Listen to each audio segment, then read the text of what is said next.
सामना के लिए उनकी मुलाकात इंटरव्यू में साक्षात्कार लेना चाहता था, लेकिन टाइम। संजय राउत जी से मेरी जो मुलाकात हुई उसके कोई भी राजनैतिक मायने नहीं है।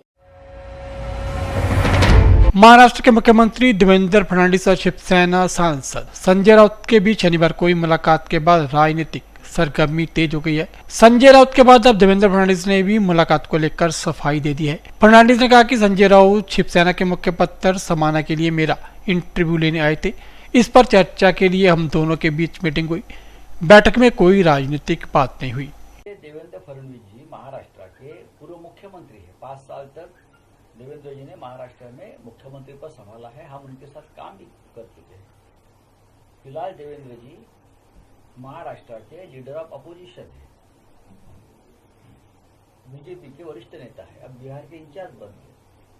बहुत दिनों से मेरा और उनकी मुलाकात तय हो गई थी, दूसरे कारणों से, खास करके सामना के लिए उनकी मुलाकात इंटरव्यू में साक्षात्कार लेना चाहता था, लेकिन टाइम का थोड़ा सा गड़बड़ था। कोरोना हो गया, ये हो गया।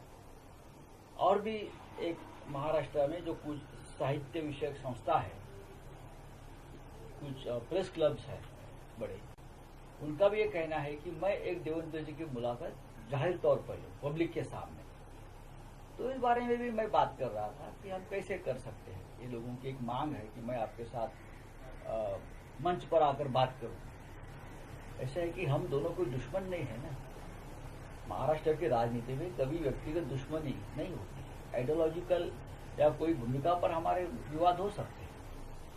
तो इसलिए हमने उनसे बात की, और ये कोई जो हमारी बैठक थी वो कोई गोपनीय नहीं थी।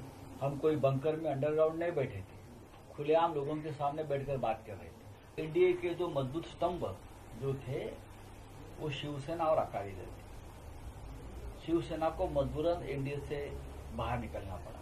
मजबूरन बोल रहा हूं, हमारी इच्छा नहीं थी। अब अकाली दल जो एक बहुत ही मजबूत स्तंभ था, 1996 से हम एक साथ रहे, वो भी उनके किसानों का जो विषय है उस मामले में निकल चुके। अब नए साथी मिल गए हैं बीजेपी के एनडीए को, तो मैं उनको शुभकामनाएं देता हूं। पर सर, आने वाले बिहार चुनाव में इसका कितना असर देखते हुए नजर आ रहा है? जहां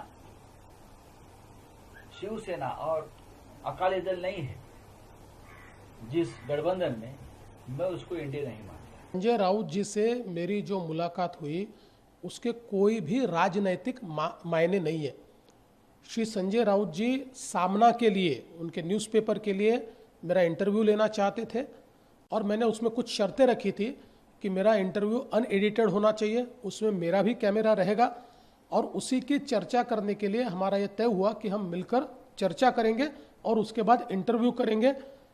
उसी के लिए हम लोग मिले। उसमें कोई भी हमने राजनीतिक चर्चा नहीं की। मैं बिल्कुल साफ शब्दों में कहता हूं, सत्ता स्थापना के लिए शिवसेना के साथ हमारी कोई भी चर्चा नहीं चल रही, गठबंधन की कोई भी चर्चा नहीं चल रही, और गठबंधन की चर्चा करने का कोई कारण भी नहीं है। जिस प्रकार से ये सरकार चल रही है, लोगों का बहुत गुस्सा इस सरकार के ऊपर है। जिस प्रकार की कार्रवाई ये सरकार कर रही है बदले की भावना से, उसमें लोगों का गुस्सा है। जिस प्रकार से कोरोना का हैंडलिंग ये सरकार कर रही है, लोगों में बहुत गुस्सा है। और ऐसे समय एक मजबूत विपक्ष के रूप में हम लोग काम कर रहे हैं। ये सरकार अपने वजन से एक दिन चरमराएगी। जिस दिन नीचे आएगी उस दिन अल्टरनेट सरकार कैसी देने, इसका हम फैसला जरूर करेंगे।